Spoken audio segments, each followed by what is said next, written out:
ವಿಡಿಯೋವನ್ನು ವೀಕ್ಷಿಸುತ್ತಿರುವ ನಿಮಗೆ ನಮಸ್ಕಾರಗಳು. ಪ್ರಸ್ತುತ ಸಾಲಿನಲ್ಲಿ 1ನೇ ತರಗತಿಗೆ ದಾಖಲಾಗಿರುವ ವಿದ್ಯಾರ್ಥಿಗಳನ್ನು MHRD UDAS Plus ನ ಸ್ಟೂಡೆಂಟ್ ಮಾಡ್ಯೂಲ್ ನಲ್ಲಿ ಯಾವ ರೀತಿಯಾಗಿ ಎಂಟ್ರಿ ಮಾಡಬೇಕು ಅನ್ನೋದನ್ನ ಈ ಒಂದು ವಿಡಿಯೋದಲ್ಲಿ ತಿಳಿದುಕೊಳ್ಳೋಣ. ಅದಕ್ಕಿಂತ ಮುಂಚೆ ನೀವು ನನ್ನ ಒಂದು ಯೂಟ್ಯೂಬ್ ಚಾನಲ್ಗೆ ಸಬ್ಸ್ಕ್ರೈಬ್ ಮಾಡ್ಕೊಂಡಿಲ್ಲವೆಂದರೆ ಸಬ್ಸ್ಕ್ರೈಬ್ ಮಾಡ್ಕೊಳ್ಳಿ.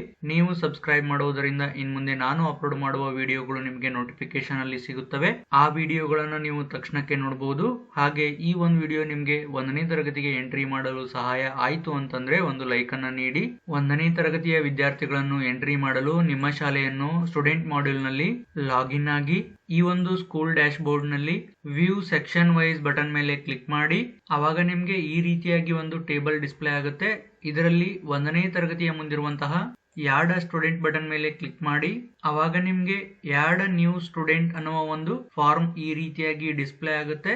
ಈ ಫಾರ್ಮ್ ನಲ್ಲಿ ಚೆಕ್ ಆಧಾರ್ ನಂಬರ್ ಅವೈಲೇಬಿಲಿಟಿ ಅಲ್ಲಿರುವಂತಹ ಈ ಒಂದು ಚೆಕ್ ಬಾಕ್ಸ್ ಅನ್ನ ಟಿಕ್ ಮಾಡಿ, ನಂತರ ಎಂಟ್ರಿ ಮಾಡುವಂತಹ ವಿದ್ಯಾರ್ಥಿಯ ಆಧಾರ್ ನಂಬರ್ ಅನ್ನ ಇಲ್ಲಿ ಎಂಟ್ರಿ ಮಾಡಿ ಗೋ ಬಟನ್ ಮೇಲೆ ಕ್ಲಿಕ್ ಮಾಡಿ. ಅವಾಗ ನಿಮ್ಗೆ the Aadhaar number is not mapped to any student ಅನ್ನುವ ಒಂದು ಪಾಪ್ ಅಪ್ ಮೆಸೇಜ್ ಡಿಸ್ಪ್ಲೇ ಆಯ್ತು ಅಂತಂದ್ರೆ ಈ ಮಗು ಬೇರೆ ಯಾವುದೇ ಶಾಲೆಯಲ್ಲಿ ಎಂಟ್ರಿ ಆಗಿಲ್ಲ ಅಂತ ಅರ್ಥ.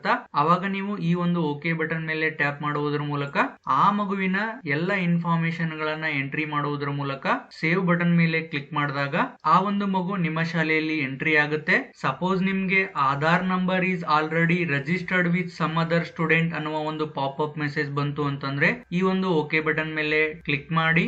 ಅವಾಗ ನಿಮ್ಗೆ ಇಲ್ಲಿ ರೆಡ್ ಕಲರ್ ನಲ್ಲಿ Aadhaar number is already registered with some other students ಅಂತ ಅಂದ್ಬಿಟ್ಟು ವ್ಯೂ ಡೀಟೇಲ್ಸ್ ಅನ್ನುವ ಒಂದು ಲಿಂಕ್ ಅನ್ನ ನೀಡಿದೆ.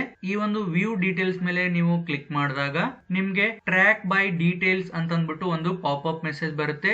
ಈ ಒಂದು ಪಾಪ್ ಅಪ್ ಮೆಸೇಜ್ ನಲ್ಲಿ ಯಾವ ಶಾಲೆಯಲ್ಲಿ ದಾಖಲಾಗಿದೆ, ಯಾವ ಒಂದು ಪೆನ್ ನಂಬರ್ ಅನ್ನ ಹೊಂದಿದೆ ಮತ್ತು ಯಾವ ತರಗತಿಯಲ್ಲಿ ಇದೆ ಅನ್ನೋದು ಡೀಟೇಲ್ಸ್ ನಿಮ್ಗೆ ಡಿಸ್ಪ್ಲೇ ಆಗ್ತಾ ಇರುತ್ತೆ. ಈ ಮಗುವನ್ನ ನೀವು ಇಲ್ಲಿ ಎಂಟ್ರಿ ಮಾಡಿ ಸೇವ್ ಮಾಡಿದ್ರು ಕೂಡ ಸೇವ್ ಆಗಲ್ಲ.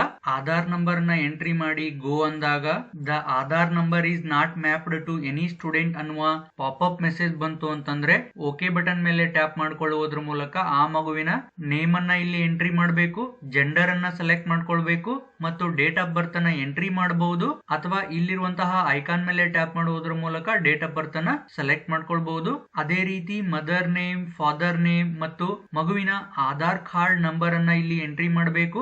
ಅದೇ ರೀತಿ ಆಧಾರ್ ನಲ್ಲಿ ಯಾವ ರೀತಿಯಾಗಿ ನೇಮ್ ಇದೆ ಅದೇ ನೇಮ್ ಅನ್ನ ಇಲ್ಲಿ ಎಂಟ್ರಿ ಮಾಡಬೇಕು ಮತ್ತು ನಿಮ್ಮ ಶಾಲೆಗೆ ದಾಖಲಾದ ದಿನಾಂಕವನ್ನ ನೀವಿಲ್ಲಿ ಎಂಟ್ರಿ ಮಾಡಬೇಕು.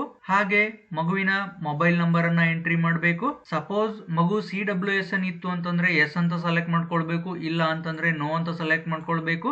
ಈ ಫಾರ್ಮ್ ನಲ್ಲಿರುವ ಎಲ್ಲಾ ಮಾಹಿತಿಯನ್ನ ಎಂಟ್ರಿ ಮಾಡಿದ ನಂತರ ಒಂದ್ಸಾರಿ ಸರಿಯಾಗಿ ಎಂಟ್ರಿ ಆಗಿದೆಯಾ ಇಲ್ವಾ ಎಂಬುದನ್ನ ಚೆಕ್ ಮಾಡಿಕೊಂಡು ಇಲ್ಲಿರುವಂತಹ ಸೇವ್ ಬಟನ್ ಮೇಲೆ ಕ್ಲಿಕ್ ಮಾಡಿ. ನಂತರ ನಿಮ್ಗೆ ಕನ್ಸೆಂಟ್ ಫಾರ್ ಡೆಮೋಗ್ರಫಿಕ್ ಅಥೆಂಟಿಕೇಶನ್ ಅನ್ನುವ ಒಂದು ಪಾಪ್ ಅಪ್ ಮೆಸೇಜ್ ಬರುತ್ತೆ. ಇದರಲ್ಲಿರುವಂತಹ ಐ ಅಗ್ರಿ ಬಟನ್ ಮೇಲೆ ಕ್ಲಿಕ್ ಮಾಡಿ. ಅವಾಗ ನಿಮ್ಗೆ confirm the following details are correct ಅನ್ನುವ ಒಂದು ಪಾಪ್ ಅಪ್ ಮೆಸೇಜ್ ಬರುತ್ತೆ. ಈ ಒಂದು ಪಾಪ್ ಅಪ್ ಮೆಸೇಜ್ ನಲ್ಲಿ ತರಗತಿ, name of the student, father name, mother name, date of birth ಮುಂದುಗಡೆ ಇರುವಂತಹ ಈ ಚೆಕ್ ಬಾಕ್ಸ್ ಗಳನ್ನ ಒನ್ ಬೈ ಒನ್ ಆಗಿ ಈ ರೀತಿಯಾಗಿ ಸೆಲೆಕ್ಟ್ ಮಾಡ್ಕೊಳ್ಳಿ. ನಂತರ ಇಲ್ಲಿರುವಂತಹ ಕನ್ಫರ್ಮ್ ಬಟನ್ ಮೇಲೆ ಕ್ಲಿಕ್ ಮಾಡಿ. ಅವಾಗ ನಿಮ್ಗೆ ನೋಟಿಫಿಕೇಶನ್ ಅಂತಂದ್ಬಿಟ್ಟು the student has been saved successfully ಅಂತ ಈ ರೀತಿಯಾಗಿ ಪಾಪ್ ಅಪ್ ಮೆಸೇಜ್ ಬಂತು ಅಂತಂದ್ರೆ ನೀವು ನಿಮ್ಮ ಶಾಲೆಯಲ್ಲಿ 1ನೇ ತರಗತಿಗೆ ಆ ಒಂದು ಮಗುವನ್ನ ಎಂಟ್ರಿ ಮಾಡಿದ್ದೀರಿ ಅಂತ ಅರ್ಥ. ಅದೇ ರೀತಿ ಈ ಒಂದು ಯಾಡ್ ನ್ಯೂ ಸ್ಟೂಡೆಂಟ್ ಬಟನ್ ಮೇಲೆ ಕ್ಲಿಕ್ ಮಾಡುವುದರ ಮೂಲಕ ಮತ್ತೊಂದು ಮಗುವನ್ನ ಎಂಟ್ರಿ ಮಾಡ್ಕೊಳ್ಳಿಕ್ಕೆ ಹೋಗಬಹುದು. ಅಥವಾ ಫಿಲ್ ಜನರಲ್ ಪ್ರೊಫೈಲ್ ಬಟನ್ ಮೇಲೆ ಕ್ಲಿಕ್ ಮಾಡುವುದರ ಮೂಲಕ ಈ ಮಗುವಿನ ಜನರಲ್ ಪ್ರೊಫೈಲ್ ಅನ್ನ ನೀವು ಎಂಟ್ರಿ ಮಾಡ್ಕೊಳ್ಬಹುದು. ಅದೇ ರೀತಿ go to new entry list button ಮೇಲೆ ಕ್ಲಿಕ್ ಮಾಡುವುದರ ಮೂಲಕ ನೀವು ಇದುವರೆಗೂ ಎಂಟ್ರಿ ಮಾಡಿರುವ 1ನೇ ತರಗತಿಯ ಪಟ್ಟಿಯನ್ನ ನೋಡಲು ಈ ಬಟನ್ ಅನ್ನ ಕ್ಲಿಕ್ ಮಾಡಿಕೊಂಡು ನೋಡಬಹುದು. ಈ ರೀತಿಯಾಗಿ ನಿಮ್ಮ ಶಾಲೆಯಲ್ಲಿ ದಾಖಲಾಗಿರುವ ಎಲ್ಲಾ ವಿದ್ಯಾರ್ಥಿಗಳನ್ನ ಒನ್ ಬೈ ಒನ್ ಆಗಿ ಈ ಒಂದು ಯಾಡ್ ಸ್ಟೂಡೆಂಟ್ ಬಟನ್ ಮೇಲೆ ಕ್ಲಿಕ್ ಮಾಡುವುದರ ಮೂಲಕ ಎಂಟ್ರಿ ಮಾಡ್ಕೊಳ್ಳಿ. ಇದಿಷ್ಟು ಈ ಒಂದು ವಿಡಿಯೋದಲ್ಲಿ ಯಾವ ರೀತಿಯಾಗಿ ನಾವು ಪ್ರಸ್ತುತ ಶೈಕ್ಷಣಿಕ ವರ್ಷಕ್ಕೆ ದಾಖಲಾಗಿರುವ 1ನೇ ತರಗತಿಯ ವಿದ್ಯಾರ್ಥಿಗಳನ್ನ ಎಂಟ್ರಿ ಮಾಡಬೇಕು ಅನ್ನೋದನ್ನ ತಿಳ್ಕೊಂಡ್ವಿ. ಈ ವಿಡಿಯೋ ನಿಮ್ಗೆ ಇಷ್ಟವಾಗಿದೆ ಎಂದು ಭಾವಿಸ್ತೀನಿ. ಇಷ್ಟವಾದ್ರೆ ಒಂದು ಲೈಕ್ ಅನ್ನ ನೀಡಿ ಮತ್ತು ನಿಮ್ಮ ಸ್ನೇಹಿತರೊಂದಿಗೂ ಶೇರ್ ಮಾಡ್ಕೊಳ್ಳಿ. ವಿಡಿಯೋವನ್ನು ಪೂರ್ತಿಯಾಗಿ ನೋಡಿದ್ದಕ್ಕಾಗಿ ತಮಗೆ ಧನ್ಯವಾದಗಳು.